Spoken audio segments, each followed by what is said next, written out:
샬롬. 하나님의 말씀은 우리의 인생을 의미 있게 채워주는 빛과 같습니다. 그 말씀을 따라가면서 우리는 어려움 속에서도 힘을 얻고 희망과 소망 가운데 살게 됩니다. 오늘 하루 하나님의 인도하심을 믿고 또 우리의 길을 하나님의 말씀으로 밝히며 평안과 기쁨을 누릴 수 있길 기도합니다. 오늘의 말씀을 함께 읽겠습니다. 에브라임 사람들이 모여 북쪽으로 가서 입다에게 이르되 내가 암몬 자손과 싸우러 건너갈 때에 어찌하여 우리를 불러 너와 함께 가게 하지 아니하였느냐. 우리가 반드시 너와 내 집을 불사르리라 하니 입다가 그들에게 이르되 나와 내 백성이 암몬 자손과 크게 싸울 때에 내가 너희를 부르되 너희가 나를 그들의 손에서 구원하지 아니한 고로 나는 너희가 도와주지 아니하는 것을 보고 내 목숨을 돌보지 아니하고 건너가서 암몬 자손을 쳤더니 여호와께서 그들을 내 손에 넘겨주셨거늘 너희가 어찌하여 오늘 내게 올라와서 나와 더불어 싸우고자 하느냐 하니라. 입다가 길르앗 사람을 다 모으고 에브라임과 싸웠으며 길르앗 사람들이 에브라임을 쳐서 무찔렀으니 이는 에브라임의 말이 너희 길르앗 사람은 본래 에브라임에서 도망한 자로서 에브라임과 므낫세 중에 있다 하였습니다.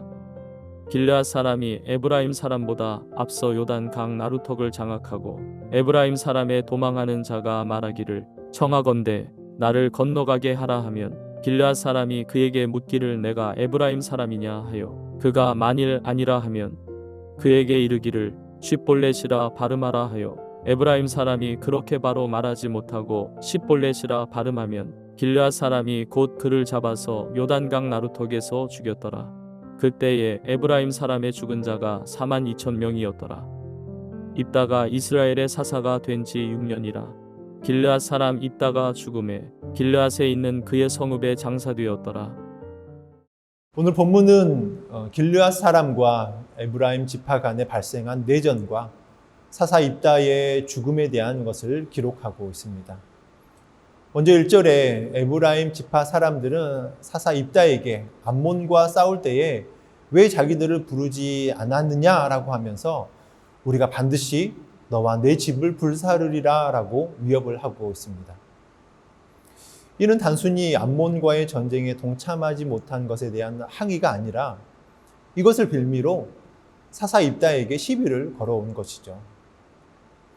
에브라임은 우리가 이미 이전에 살펴보았던 8장에서 기드온이 미디안에 승리를 거두었을 때에도 유사한 시비를 걸어왔습니다. 그렇다면 에브라임은 왜 이런 문제를 거듭해서 일으키는 것이겠습니까? 그들은 지파적인 우월감이 있었습니다. 에브라임은 이스라엘 지파 중에서도 유력한 지파입니다. 이스라엘을 기근에서 구원한 애굽의 총리였던 요셉이 그들의 조상이었으며 또 가나안 정복 전쟁의 영웅 여호수아도 그들의 지파 출신이었습니다. 그러한 이유로 그들은 이스라엘 내에서 특권의식을 갖게 되었습니다. 그 결과로 그들은 전쟁에 직접 참여하지도 않았으면서 다른 지파가 전쟁에서 큰 공을 세워 지도자적인 위치에 오르자 그것을 용납할 수가 없었던 것입니다. 공동체의 유익보다는 자기의 권리가 중요하며 하나님의 영광보다는 자기의 명예를 우선시하는 이들입니다. 입다를 위협한 에브라임 지파가 결국 비참한 처지에 빠지게 됩니다. 우리는 늘 스스로를 돌아보아야 합니다.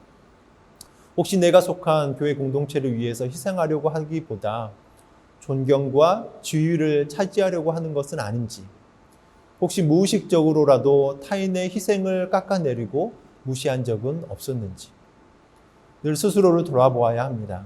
예수님의 몸된 교회의 지체로서 교회를 바르게 세우는 일에 관심을 갖고 이를 위해 희생하고자 하는 이 마음을 가져야 하는 것이죠.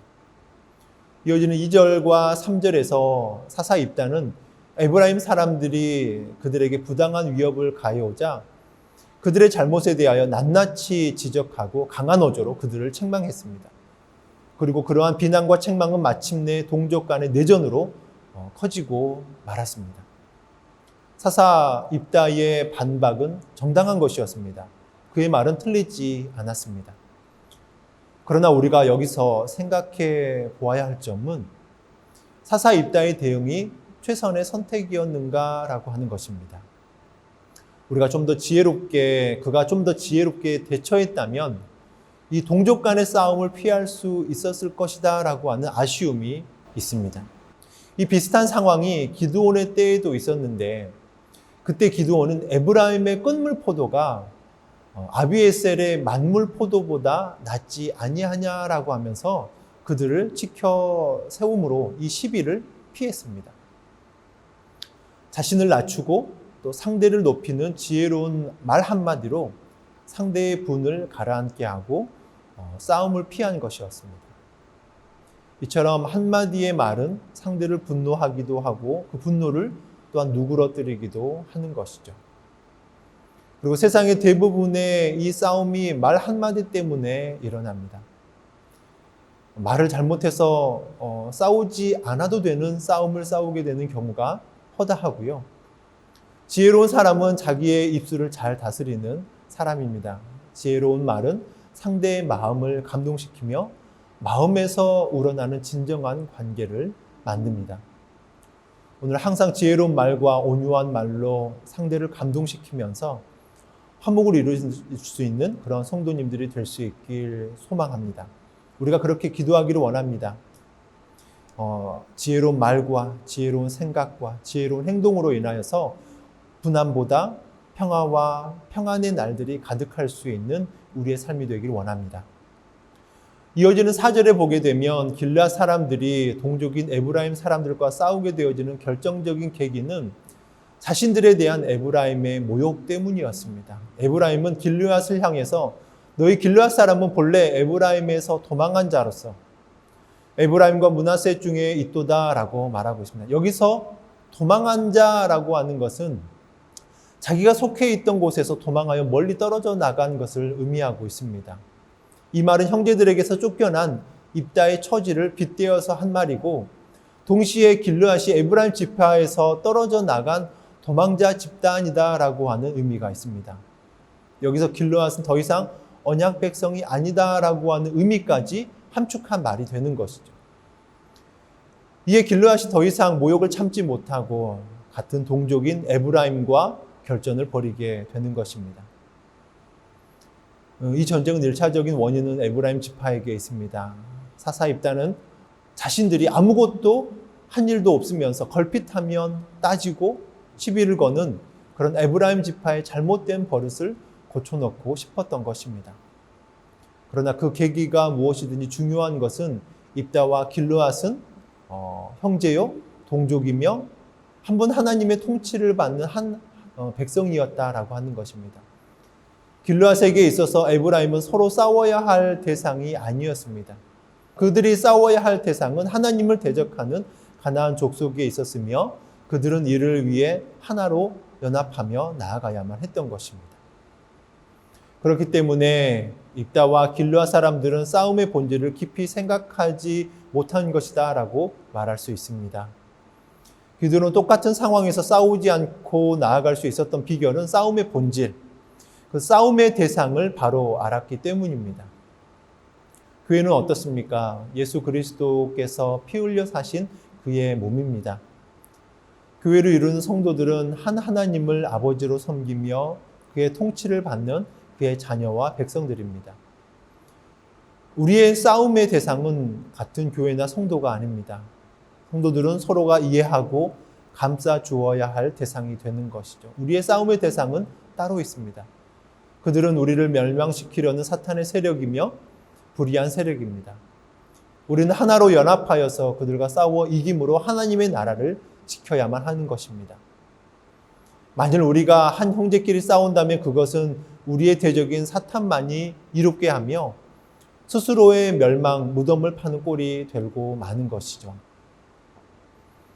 우리의 마음이 예수님의 마음을 닮아서 겸손함과 따뜻함과 넉넉한 축복을 빌어줄 수 있는 그런 마음으로 가득하여서 정말 귀한 축복과 영광의 시간을 함께 이루는 삶이 될 수 있길 축원합니다. 우리 이 시간 함께 기도하겠습니다. 사랑의 하나님, 하나님의 마음을 알고 하나님의 뜻 가운데 서기를 원합니다. 하나님의 백성으로서 살기를 원합니다. 하나님의 자녀로 살기를 원합니다. 무엇이 하나님의 기쁨이고 또 무엇이 하나님의 소망인지 온전히 깨달을 수 있는 오늘 하루의 삶이 되게 하여 주시옵소서. 하나님의 기쁨을 바라보고 또 하나됨의 모습으로 살아가며 온전한 연합을 이루면서 살아갈 때에 정말 주님 놀라운 주님의 일들을 이룰 수 있는 우리의 모습이 되게 하여 주시옵소서. 더 큰 능력으로 살게 하여 주시고 더 큰 기쁨으로 살아갈 수 있게 하여 주신 하나님 앞에 늘 감사를 드리며 예수님의 이름으로 기도합니다. 아멘.